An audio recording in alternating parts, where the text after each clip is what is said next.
Hey guys, what's going on? This is Brian with Games Under Pressure, bringing you a look at Mega Man Legacy Collection. This is Mega Man's 1 through Mega Man 6. I'm going to dive right in here and check out this music. This music is amazing.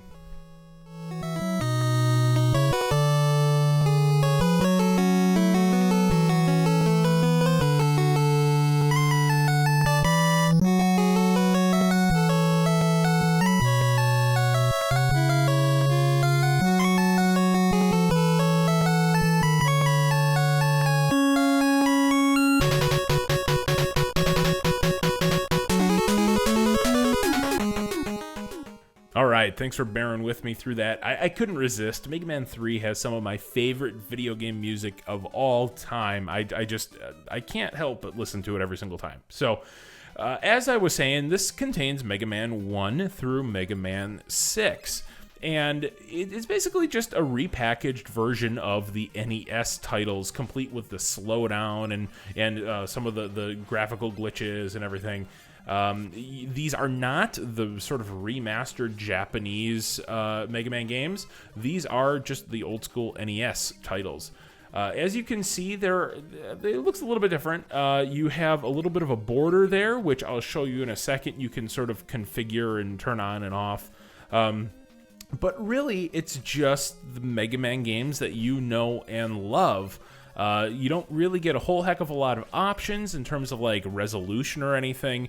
I'm recording this video at 4K, but I believe the games are just playing in standard 1080p. And you can see some of the slowdown there that I was talking about. All of that is intact here. There's no way to turn it off, which I thought was a little bit strange. But yeah, it's all here. It's a basic package, to be totally honest with you. It's a really basic package, and that isn't something that a lot of people, if you're a diehard Mega Man fan, will really be bothered by. It's about what you'd expect, but it is pretty basic. So what I'm going to do now is show you sort of like what's involved in each one of these games. You can set the screen size between 3 different options. So I was playing the original. This is full, which expands it a little bit wider, and then the widest, which is just a nightmare. If you're playing like this, please don't. Just trade in your copy or give it to somebody else if you're playing it in wide. But I like original, and you can turn the border on and off. Again, pretty standard there. In addition to that, what you can do is go in and change some filters. So you can change it from off to TV, and you can see there's a lot of ghosting. It's really sort of blurry. I don't know whose TV this looks like. I had CRTs back when Mega Man first came out, and I would have just been blind by this time if this is what my TV looked like. So I don't know what they're going for there. I actually like monitor, though. It's sort of cool. You get sort of some of the scan lines there. It looks much more natural. It's actually a little bit easier on the eyes. I kind of like it. I don't know if I'll play with it on, but it's sort of cool.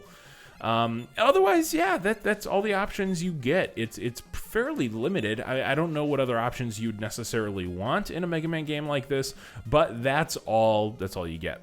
The real meat of this package, in addition to the games, though, are some of the supplemental features. And again, like, you probably own Mega Man 1 through 6, or you have an emulator, or whatever the case is, but it's really the supplemental aspects to this that make up this game. So you can see each game has a quote museum, and in the museum is just a whole bunch of art. And the cool thing about some of this art is you can tell this is the original, like, sketched on paper art. You can actually see like dust, like it was scanned in, which is super cool that you're seeing the original stuff.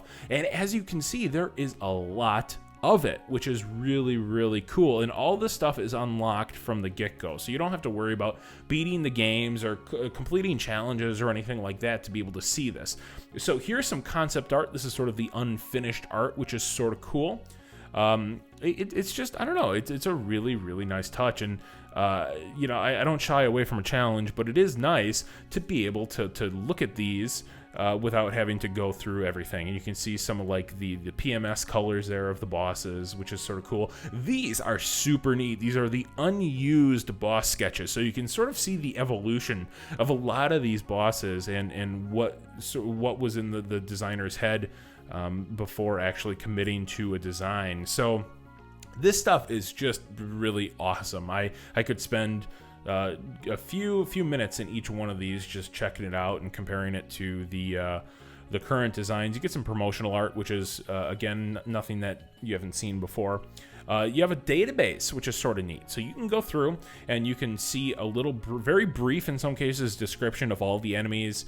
You can see what their attack is, what their HP is, which is, it's a cool little touch. I don't know how pragmatic that is, how useful that's going to be, but it's sort of neat. And they recycle some of the sketches from the museum aspect in here.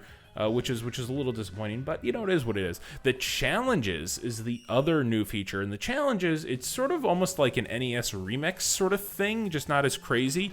What they'll do is they'll sort of slice up parts of a Mega Man game, and that the goal is really just to get through this Mega Man challenge as quickly as you can. It's all timer based, and you'll have to excuse me as I just completely suck it up. It's been a while, and you just warp between these disparate parts of these levels, which is sort of cool.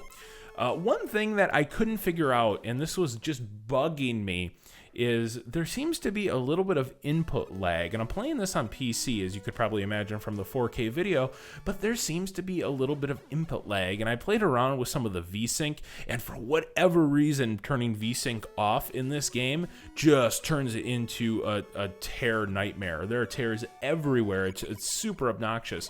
I'm sure the input lag is a problem with my settings, so I gotta go in and really experiment with those and see what helps. But I don't know. It's something that threw me off a little bit.